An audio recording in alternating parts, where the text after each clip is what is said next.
Friends, हम लोगों का हाइड्रोकार्बन चल रहा है और हाइड्रोकार्बन में आज पार्ट 14 देखेंगे और एल्कीन में लेक्चर 9 देखेंगे हम लोग। स्टूडेंट्स, अगर चैनल को सब्सक्राइब ना किए हों तो आप जल्दी से सब्सक्राइब कर सकते हैं और ईमानदारी से आप लोग अपने नॉलेज को बढ़ाते रहें, वीडियो को देखते रहें, है ना। अगर ये नॉलेज बढ़ जाएगा तो जब आप क्वेश्चन एग्ज़ाम में करेंगे तो आपको कोई प्रॉब्लम नहीं होगा, ऐसा हमें विश्वास है स्टूडेंट्स। तो आगे आज हम लोग देखेंगे एल्कीन के प्रॉपर्टी में ओजोनोलाइसिस हम लोग देखें कि कैसे होता है।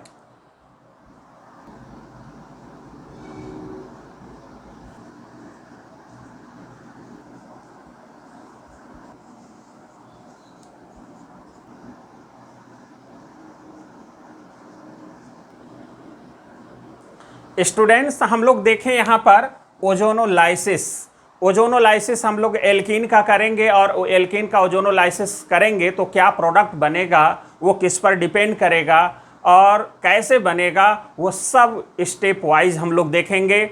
आप यहाँ पर देखें कि कैसे हो रहा है। अब यहाँ पर हमने लिया है एल्कीन और एल्कीन का जो जनरल फार्मूला होता है वो तो आप जानते हैं, CnH2n। अब एल्कीन का रिएक्शन जब हम O3 से कराते हैं तो ओजोनाइड बनता है। जैसे एक हम एग्जाम्पल ले लेते हैं एल्कीन का, जैसे ब्यूटूइन। अब ब्यूटूइन का स्ट्रक्चर आपका ये है और इसी का अगर हम ओजोनोलिसिस से रिएक्शन अगर हम करा दें O3 से तो देखिए यहाँ पर कुछ इस तरह का बन जाएगा, CH3CH और यहाँ पर हो गया O और फिर यहाँ पर हो जाएगा CH3 और यहाँ पर हो गया ऑक्सीजन फिर जुड़ जाएगा। इसी को हम बोल रहे हैं ओजोनाइड। कहने का मतलब है कि एल्कीन जब ओजोन से रिएक्शन करेगा तो आपका ओजोनाइड बन जाएगा। कहने का मतलब ये बन जाएगा। अब उसके बाद हम लोग करते हैं वर्कअप। वर्कअप का मतलब है कि हम उसको दो तरह से ट्रीट करते हैं और उस ट्रीट के आधार पर जो है कि प्रोडक्ट डिसाइड होता है। जैसे यहाँ पर पहले हम लोग देखें कि रिडक्टिव वर्कअप अगर करेंगे तो कार्बोनिल कंपाउंड्स या एल्कोहल्स बनेंगे, या ऑक्सीडेटिव वर्कअप करेंगे तो कार्बोक्सिलिक एसिड या कीटोन बनेगा। ये सब जो बन रहा है प्रोडक्ट वो डिपेंड करेगा किस पर, नेचर ऑफ एल्कीन्स। एल्कीन यहाँ पर कैसा है उसी के हिसाब से जो है कि इनका भी निर्धारण होगा या डिसाइड होगा। ये और दूसरी बात है कि इस पर जो रिएजेंट यूज करेंगे उसके भी बेसिस पर डिसाइड होगा कि आपका कौन सा कंपाउंड बनेगा। तो एक हो गया कि नेचर ऑफ एल्कीन और दूसरा हो गया रिएजेंट यूज्ड, उस पर डिपेंड करेगा इनका प्रोडक्ट। अब यहाँ पर हमने वही चीज़ लिख दिया, oxidative workup gives carboxylic acid या कीटोन और reductive workup gives carbonyl compounds या एल्कोहल। यहाँ पर स्ट्रक्चर ऑफ O3 का अगर हम ओजोन मॉलिक्यूल का रेजोनेटिंग स्ट्रक्चर अगर हम लोग देखें तो कुछ इस तरह से होगा। इसके दो रेजोनेटिंग स्ट्रक्चर हैं। यहाँ पर अगर हम लोग देखें तो सेंट्रल एटम पर एक पॉजिटिव चार्ज है और एक ऑक्सीजन एटम पर नेगेटिव है। ये दोनों एक दूसरे में कन्वर्टिबल होंगे और जब एक दूसरे में कन्वर्टिबल होंगे तो हाइब्रिड के फॉर्म में ये स्ट्रक्चर मिलेगा आपको। तो स्टूडेंट्स, अब हम लोग स्टार्ट करते हैं ओजोनोलाइसिस ऑफ एल्कीन और विथ मैकेनिज्म देखते हैं और कौन सा रिएजेंट किसके लिए, किस प्रोडक्ट के लिए रिस्पॉन्सिबल होगा या कौन सा रिएजेंट क्या कंपाउंड देगा वो भी हम लोग देखें।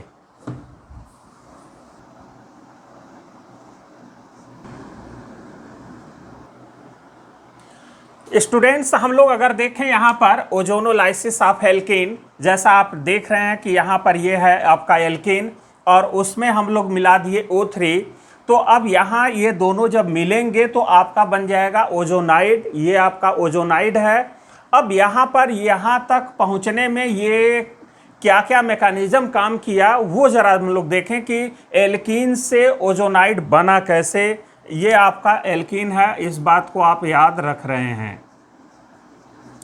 अब इस एल्कीन से अगर हम ओजोनाइड बना रहे हैं तो सबसे पहले हम लोग ले लें कि ये एल्कीन है, ठीक। अब एल्कीन और ये क्या है, ओजोन का जो हमने स्ट्रक्चर अभी बताया था वही स्ट्रक्चर हम यहाँ पर ले रहे हैं। अब ध्यान से देखिए, बहुत ईजी है है ना। अब यहाँ पर अगर हम लोग देखें तो ये बॉन्ड ऐसे अगर टूटेगा तो इस पर प्लस और इस पर माइनस।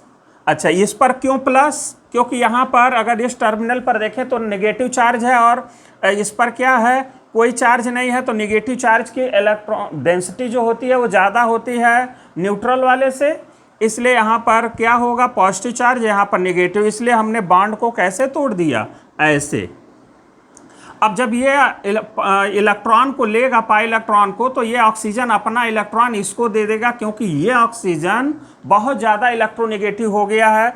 एक तो वैसे भी क्या था, इलेक्ट्रोनेगेटिव था, उस पर से पॉजिटिव चार्ज आ गया तो और ज़्यादा हो गया, इसलिए ये तुरंत पाई इलेक्ट्रॉन को खींचेगा, इस पर प्लस आएगा और ये पाई इलेक्ट्रॉन क्या करेगा, ये प्लस जो ऑक्सीजन पर आया अभी टूटने से, वो पाई इलेक्ट्रॉन को एक्सेप्ट कर लेगा और यहाँ से ये निगेटिव चार्ज एक्सेप्ट करके इससे बॉन्ड बना लिया, यहाँ ये बॉन्ड बन गया, ये बॉन्ड टूट गया और कन्वर्ट हो गया किसमें, मोलोजोनाइड में। अब मोलोजोनाइड में जब ये कन्वर्ट हो गया तो उसके बाद फिर ये टूट जाता है कैसे। अब चूंकि यहाँ पर अगर हम लोग ध्यान दें तो ढेर सारे क्या हैं, लोन पेयर हैं, तो लोन पेयर में रिपल्सन होगा और एनर्जी बढ़ेगी तो स्टेबिलिटी तो कम है, तो यहाँ पर कुछ इस तरह से आपस में टूटता है। कैसे, ये बॉन्ड इसको देगा तो ये हो जाएगा C डबल बॉन्ड O, तो अब ये टूटेगा तो इस पर एक इलेक्ट्रॉन की कमी होगा तो ऑक्सीजन का लोन पेयर तुरंत इस कार्बन को देगा। अब जब ये इसको दे देगा तो यहाँ पर हो जाएगा डबल बॉन्ड, यहाँ पर हो जाएगा डबल बॉन्ड, और ये अपना इलेक्ट्रॉन इसको दे देगा तो इस पर हो जाएगा निगेटिव चार्ज। अब देखिए ये दोनों कन्वर्ट हो गए इसमें। अब ये तो हो गया कीटोन पूरा, और यहाँ पर हो गया C double bond O single bond O minus, ये आपका बन गया। क्लियर। अब यहाँ पर भी अगर हम लोग देखें तो ये तो न्यूट्रल है नहीं, तो ये भी क्या करेगा, तुरंत इस पर अटैक कर देगा। वो अटैक कैसे कर रहा है, जरा यहाँ पर हम लोग देखें कि O माइनस इस कार्बोनिल कार्बन पर अटैक करता है, क्योंकि कोई भी कार्बोनिल कंपाउंड्स क्या करता है, न्यूक्लियोफिलिक एडिशन रिएक्शन देता है, इस बात को ध्यान देंगे, क्योंकि ये टूटेगा O माइनस और C प्लस, और इस सेंट्रल एटम पर कौन अटैक करेगा, न्यूक्लियोफाइल। तो अब ये O माइनस अटैक किया तो ये टूट गया O माइनस में, O माइनस इसको दिया तो ये इसको दे दिया, कितना आसान है। और जब ये इसको देगा तो देखिए इस तरह से ये कन्वर्ट हो जाएगा, और इसी को तो हम आप लोग क्या कहते हैं, ओजोनाइड, यही है ओजोनाइड। क्लियर, ये बन गया आपका ओजोनाइड। अब ओजोनाइड टूटता है, ओजोनाइड, अब देखिए यहाँ पर जो टूट रहा है ये बहुत अच्छे से हम लोग ध्यान दें, है ना, थोड़ा सा ऊपर से हमने लिया है, जगह थोड़ा नीचे कम था इसलिए हमने ऊपर ऐसे दिखाया। और ओजोनाइड को देखिए दो वर्कअप हम दिखा रहे हैं, ऊपर वाला है ये रिडक्टिव वर्कअप हो रहा है, और यहाँ पर जो नीचे आ रहा है ये ऑक्सीडेटिव वर्कअप है। और रिडक्टिव, अब देखिए ओजोनाइड का ही हम क्या करते हैं, ऑक्सीडेटिव और रिडक्टिव वर्कअप। जब इसका हम रिडक्टिव वर्कअप करते हैं तो हम लोग ये रिएजेंट लेंगे, और ऑक्सीडेटिव वर्कअप ओजोनाइड का करेंगे तो ये रिएजेंट लेंगे। ये आपका क्या है, रिएजेंट्स हैं किसके, रिडक्टिव वर्कअप के, रिडक्टिव वर्कअप के। ये सब क्या है, रिड्यूसिंग एक तरह से एजेंट है, लेकिन इन सभी में जब हम इस ओजोनाइड का रिडक्टिव वर्कअप करेंगे तो इन सभी में किसी एक को ही लेना है, इस बात को ध्यान दें। चाहे ये लें या आप ये लें, चाहे ये आप लें या फिर ये लें, इन सभी 6 में से कोई एक। क्लियर। लेकिन यहाँ पर ध्यान दें कि NaBH4 और LiAlAH4 अगर लेते हैं तो जनरली ये क्या देता है, एल्कोहल बनाता है, इस बात को याद रखेंगे, और बाकी तो आपका कार्बोनिल कंपाउंड देता ही है। अब यहाँ पर अगर हम लोग ध्यान दें कि अगर इसमें से एक कोई रिएजेंट यूज करेंगे तो वो दे दिया क्या, कार्बोनिल कंपाउंड्स। कैसे दिया ये हम अभी शॉर्ट में आपको बताते हैं कि कैसे ये हम लोग बनाए। भाई ये तो ऐसे टूटा, तब ये क्या बन गया, कीटोन बन गया। अब जब ऑक्सीडेटिव वर्कअप किए रिएजेंट्स के प्रेजेंस में H2O2 या एस्टिक एसिड या H2O2 Ag2O ले लेते हैं, तब उस केस में क्या होता है, कीटोन तो बनता ही बनता है, इसके साथ एसिड तब बनता है जब हम यहाँ पर क्या ले लें, हाइड्रोजन ले लें। इस एल्कीन में जब हम यहाँ हाइड्रोजन ले लेंगे तब यहाँ पर OH आ जाएगा, अदरवाइज R ही रहेगा। क्लियर। जब यहाँ हम H लेंगे तो यहाँ भी H आएगा, यहाँ भी H आएगा, यहाँ भी H आएगा, और जब ऑक्सीडेटिव कर देंगे तो यहाँ OH में कन्वर्ट हो जाएगा। ठीक है, कहने का मतलब है कि ऑक्सीजन इंसर्ट करके एल्डिहाइड को किस में कन्वर्ट कर दिया, कार्बोक्सिलिक में। तो यहाँ पर ये समझ में आ गया होगा कि कैसे हम ओजोनाइड से ये वर्कअप करके, यही है आपका क्या वर्कअप जो हम लोग बात कर रहे हैं, ये है वर्कअप। ये वर्कअप जब हम लोग करते हैं दो तरह से, ऑक्सीडेटिव और रिडक्टिव, तो आपका जो है कि कार्बोनिल कंपाउंड्स या अल्कोहल या कार्बोनिल कंपाउंड्स या कार्बोक्सिलिक एसिड बन जाता है। अब यहाँ पर कैसे ओजोनाइड से ये बनाएंगे या एल्कीन से डायरेक्ट कैसे प्रोडक्ट बनाएंगे, अब जरा वो हम लोग ट्रिक देखें, और वही ट्रिक के बेसिस पर हम ढेर सारे एग्जाम्पल देंगे और वो आप लोग जल्दी से बनाएंगे कि कैसे प्रोडक्ट बनेगा।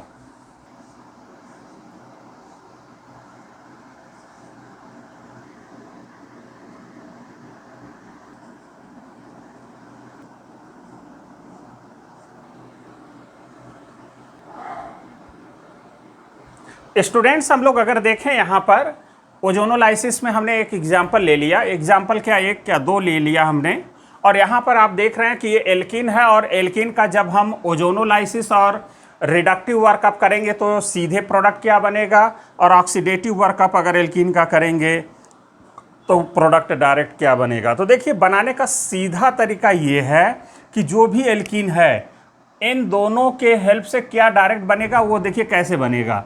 यहाँ से आप सीधे एल्कीन को ऐसे काट दीजिए, काट दिए। अब यहाँ पर क्या है, C डबल बॉन्ड है और इधर से भी C डबल बॉन्ड है, तो अब यहाँ पर कर दीजिए C डबल बॉन्ड O और इधर भी C double bond O, C double bond O, C double bond O। देखिए प्रोडक्ट यही बना होगा, देखिए R1 R2 C double bond O, R3 R4 और C डबल बॉन्ड O। देखिए बन गया प्रोडक्ट, चाहे ये लिखे चाहे ये लिखे। अब क्वेश्चन आता ये है स्टूडेंट्स कि रिएजेंट इसमें से क्या यूज करें, तो इसमें से देखिए रिएजेंट कोई भी हम लोग यहाँ पर यूज कर सकते हैं। मेन क्वेश्चन यहाँ पर ध्यान दें कि इसमें से कोई एक, रिडक्टिव में से इसमें से कोई एक, यहाँ पर ध्यान देने वाली बात यह है कि NaBH4 या LiAlH4 यूज करेंगे तो ये क्या देगा, एल्कोहल्स दे देगा, इस बात को याद रखेंगे। अब यहाँ पर क्वेश्चन एक ये पूछा जाता है कि अगर प्रोडक्ट में अगर ये दिया हो कि ओजोनोलाइसिस का प्रोडक्ट ये दिया गया है, तो बताइए कि उसका एल्कीन क्या होगा। मतलब ये दिया हो और ये पूछे तो कैसे निकालेंगे, बहुत आसान तरीका है। आप क्या करिएगा कि ये जो दोनों प्रोडक्ट बने हैं, आप इन दोनों के ऑक्सीजन को निकाल दीजिए, ठीक, और निकाल करके इन दोनों को जोड़ दीजिए। तो देखिए क्या बन गया, अब यहाँ पर बन गया होगा RC यानी R1 R2 double bond C R3 R4, ये बन गया। कितना आसान तरीका है कि अगर हमको एल्कीन अगर हमको निकालना है, ये जो प्रोडक्ट का है एल्कीन वो क्या होगा, तो आप ऐसे दोनों ऑक्सीजन को जोड़िए, निकाल दीजिए इसको और इन दोनों को जोड़ दीजिए, आपका एल्कीन मालूम हो जाएगा कि कौन से एल्कीन का ओजोनोलिसिस कराने पर ये प्रोडक्ट बना था। अब आगे हम लोग देखें कि ये एल्कीन है और यहाँ पर हमने एक H जोड़ दिया, O3 यानी ओजोनोलाइसिस किया, ओजोनाइड बना, फिर ऑक्सीडेटिव वर्कअप किया यानी इसमें से एक कोई रिएजेंट ले लिया, तो आपका जो प्रोडक्ट होगा वो कीटोन और कार्बोक्सिलिक एसिड होगा। कहने का मतलब ऐसे हम लोग देखें कि कैसे बना ये, तो यहाँ पर भी आप सीधे ऐसे काट दीजिए, यहाँ पर C डबल बॉन्ड O करिए, यहाँ भी C डबल बॉन्ड O करिए, तो आपका क्या बनेगा, एक तो ये बन जाएगा R1 C double bond O R2 बन जाएगा और दूसरा बनेगा R3 C double bond O H बन जाएगा। देखिए ये अब यहाँ पर चूंकि ऑक्सीडेटिव है, ये नेसेंट ऑक्सीजन क्या होगा, यहीं पर आ करके C और H के बीच में इंसर्ट कर जाएगा और ये कार्बोक्सिलिक ग्रुप में कन्वर्ट हो जाएगा। तो आप ध्यान देंगे कि जब ऑक्सीडेटिव वर्कअप होगा ओजोनाइड का, तो आपका जो है कि कीटोन और कार्बोक्सिलिक एसिड बन जाएगा, और ये प्रोडक्ट आप देख रहे हैं। अब यहाँ पर भी पूछा जाए कि कैसे उल्टा होगा, तो यहाँ से ये और यहाँ से ये काट के जोड़ दीजिएगा, और वो कौन सा एल्कीन है ये आपको पता चल जाएगा। अब इस पर कुछ एग्जाम्पल्स हम लोग करते हैं कि कैसे अगर हम एल्कीन लेंगे तो डायरेक्ट क्या प्रोडक्ट बनाएंगे। जरा कुछ एग्जाम्पल लेके देखें हम लोग।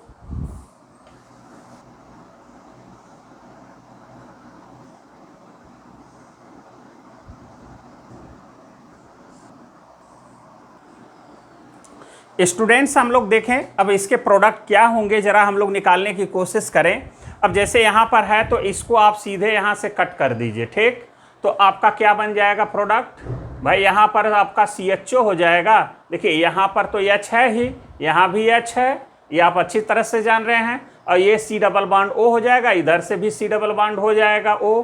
तो ये क्या हो जाएगा, दोनों तरफ CHO हो जाएगा। यहाँ अगर हम लोग देखें इसका अगर ओजोनोलिसिस और रिडक्टिव वर्कअप करें तो अब यहाँ पर क्या हो जाएगा, यहाँ पर देखिए ये हो गया आपका CHO और ये हो जाएगा आपका CHO।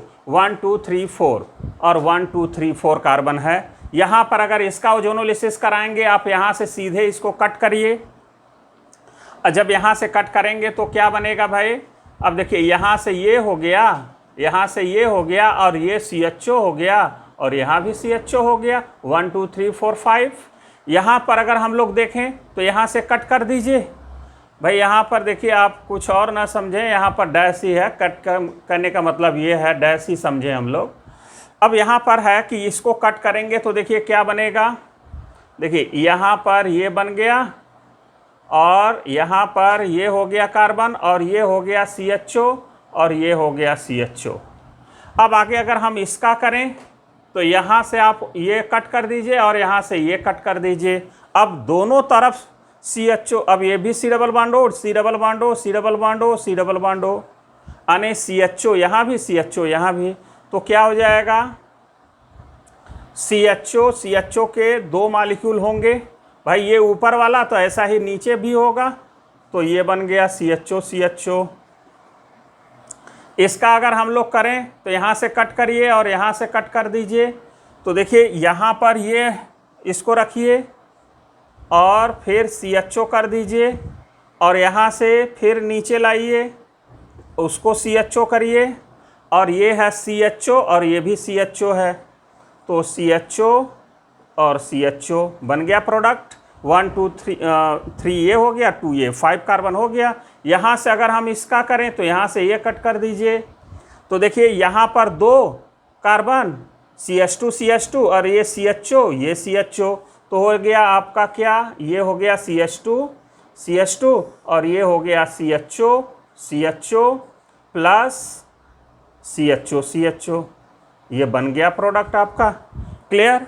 अब यहाँ से देखिए, अब आगे अगर हम इसका ओजोनोलिसिस कराएं, मतलब यही वाला हम लोग ले रहे हैं, कहने का मतलब ये है कि O3 और क्या ले रहे हैं दूसरे में Zn प्लस H2O। तो इसका प्रोडक्ट क्या होगा। अब देखिए इसका हम 3 टुकड़ा करेंगे, ये तीनों को इस तरह से आप काट दीजिए। तो देखिए C डबल बॉन्ड O और यहाँ का H, सभी पर एक एक कार्बन, हर कार्बन पर एक एक H है। तो ये C double bond O H यानी CHO, ये भी CHO, ये भी CHO यानी 3 मॉलिक्यूल्स आप क्या हो जाएंगे, CHO हो जाएगा। यहाँ अगर इसका कट कर दें तो देखिए ये तो पूरा रहेगा ही। अब यहाँ पर हो जाएगा, देखिए ये हो गया ऐसे। अब यहाँ पर देखिए ये कार्बन ये है, तो C डबल बॉन्ड O और यहाँ पर है चूंकि CH3, तो ये CH3 और ये भी तो C डबल बॉन्ड O होगा भाई। तो यहाँ से ये हो गया C डबल बॉन्ड O और यहाँ से CH3, यानी कि यहाँ पर हो गया कीटोन। ये है C डबल बॉन्ड O, यहाँ C डबल बॉन्ड O, ये प्रोडक्ट बन जाएगा। यहाँ पर अगर देखें तो ये डबल बॉन्ड यहाँ पर है और कितने कार्बन है, 1 2 3 4 5 6, यानी साइक्लोहेक्सीन है। तो साइक्लोहेक्सीन का क्या बन जाएगा, ये प्रोडक्ट होगा। ये हो जाएगा CHO, ये हो जाएगा CHO। यहाँ पर अगर देखें 1 2 3 4 5 6 कार्बन है। यहाँ पर अगर हम लोग देखें, यहाँ समझना है आपको कि इस तरह से गोला दिया रहेगा तो हम इसको दो स्ट्रक्चर के रूप में बना सकते हैं, या तो ये स्ट्रक्चर होगा या ये स्ट्रक्चर होगा। इस कंपाउंड का ये दो पॉसिबल स्ट्रक्चर होंगे। तो हम इसका अगर हम ओजोनोलिसिस कर दें, ध्यान से देखें, हम या इसको कट करें, यहाँ से ये कट कर दें, तो देखिए क्या बन रहा है। CH3 C double bond O, CH3 C double bond O। यहाँ पर हम लोग ओजोनोलाइसिस कर रहे हैं। तो देखिए CH3 C double bond O है, फिर आगे क्या है, ये CHO आएगा, तो आगे CHO, और ये तो देखिए C डबल बॉन्ड O है ये, और CHO ये है, वो ये यहाँ पर है। अब यहाँ पर देखिए फिर CH, यही चीज़ है, CH3 C double bond O CHO, फिर CH3 C double bond O CHO, तो इसी का क्या हो जाएगा, 3 मॉलिक्यूल्स हो जाएगा। क्लियर। अब यहाँ पर अगर हम लोग देखें तो ये यहाँ से कट होगा, यहाँ से ये कट होगा, और यहाँ से ये कट हो जाएगा। अब देखें तो यहाँ पर क्या होगा, CH3 C double bond O CHO, CH3 C double bond O CHO, CH3 C double bond O CHO, यहाँ ये होगा। लेकिन अगर हम इसमें से एक H अगर कम कर दें तो बात देखिए अलग हो जाएगा। देखिए कैसे, जैसे यहाँ पर ये तो अभी क्या बन गया, 3 molecules of CH3 C double bond O CHO, अभी तो लग रहा है कि एक ही है। लेकिन अगर हम अब इसी को H कर दें, मतलब यहाँ पर ये हटा दें, तो देखिए क्या बना प्रोडक्ट। अब जरा देखिए CH3 C double bond O CHO, और फिर है CH3 C double bond O CHO, तो ये हो जाएगा 2 मॉलिक्यूल्स और प्लस CHO, ये हो गया। अब यहाँ पर जरा देखें, C double bond O CHO CH3, और यहाँ पर भी होगा और ये होगा। तो कहने का मतलब ये है कि ये डबल बॉन्ड जो होगा, इसको आप इस तरह से रख के काटिएगा, क्योंकि कभी कभी क्या होता है कि ये आंसर जो है कि हम लोगों का थोड़ा सा क्या करता है, डिफर करने लगता है। इसलिए यहाँ पर जब एक करेंगे तो अब वो आंसर आपको डिफर दिखाई देने लगेगा। जैसे ये भी मिटा दें तो आपको समझ में आ जाएगा कि क्या दोनों में अंतर रहा। ठीक है, तो स्टूडेंट्स इस तरह से आप क्या करेंगे, प्रोडक्ट बनाएंगे, और यहाँ पर भी वही हो जाएगा, 2 मॉलिक्यूल्स इसका हो जाएगा और CHO हो जाएगा। तो स्टूडेंट्स इस तरह से ओजोनोलिसिस कराएंगे। आगे 2-4 और एग्जाम्पल ले ही लेते हैं हम लोग। ठीक है,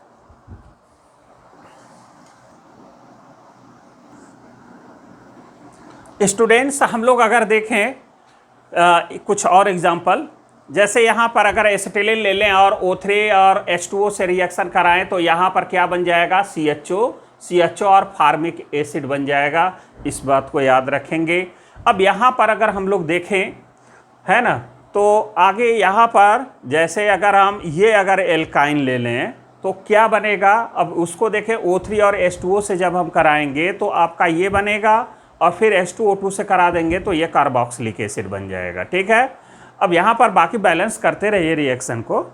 यहाँ पर अगर हम लोग देखें, यहाँ पर अगर ये एल्काइन ले लेते हैं, O3 और H2O लेंगे तो आपका ये बन जाएगा, और फिर ये एसिटिक एसिड क्या होगा, बाहर हो जाएगा। और यहाँ पर अगर ये लेते हैं तो ये कट करेंगे तो ये बन जाएगा, और फॉर्मल्डिहाइड बाहर हो जाएगा। ये तो हो गया ओजोनोलाइसिस पर, है ना। आप ओजोनोलाइसिस से प्रोडक्ट बनाते रहें। अब आगे हम लोग अगला एडिशन देखते हैं, ये 15 के बाद 16 देखते हैं, एडिशन ऑफ नाइट्रोसिल क्लोराइड।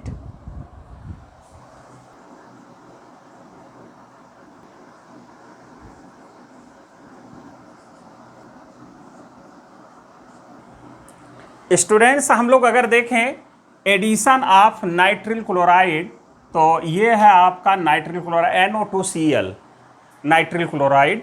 अब यहाँ पर अगर हम प्रोपीन ले लें और नाइट्रिल क्लोराइड ले लें, तो इसका जब एडिशन कराएंगे तो ये बन जाएगा आपका क्या, R यानी कि CH3 CHCl CH2 NO2। क्योंकि यहाँ पर अगर हम ध्यान दें तो NO2 प्लस और Cl माइनस में टूटेगा। और ये बॉन्ड कैसे टूटता है ये आप अच्छी तरह से जानते हैं। एडिशन कर दीजिए, ये सीधे प्रोडक्ट बन जाएगा। ऐसे ही यहाँ पर अगर हम लोग इसको ऐसे तोड़ दें और यहाँ पर जो है कि माइनस और ये प्लस तोड़ दें और आप प्लस को माइनस, माइनस को प्लस से जोड़ दें तो आपका ये प्रोडक्ट बन जाएगा। ऐसे ही एडिशन ऑफ अगर डाई नाइट्रोजन टेट्राऑक्साइड की बात कर दें N2O4 का, तो अगर हम लोग इसको तोड़ते हैं तो ये NO2 फ्री रेडिकल के रूप में मिलता है और ये फ्री रेडिकल इससे रिएक्ट करके ये बनाएगा और फिर एक फ्री रेडिकल जनरेट करेगा। तो इसका होता क्या है कि होमोलिटिक क्लीवेज हो जाता है और ये इस CH2 से ये फ्री रेडिकल आपस में इलेक्ट्रॉन शेयर करके ये बॉन्ड बना लेंगे। तो यहाँ का जो फ्री रेडिकल होगा वो यहाँ पर बचा ही रह जाएगा।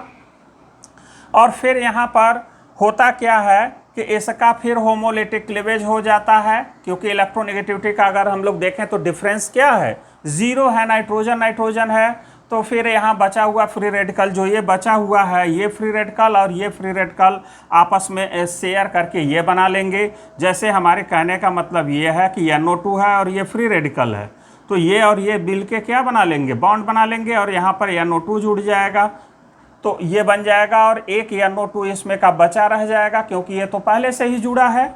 अब यहाँ पर क्या होगा कि अगर इसी का N2O4 से अगर करा दें तो आपका ये बन जाएगा और इसका ऑक्सीडेशन करा देंगे तो ये बन जाएगा और इसका हाइड्रोलाइसिस करा दें तो आपका ये प्रोडक्ट बन जाएगा।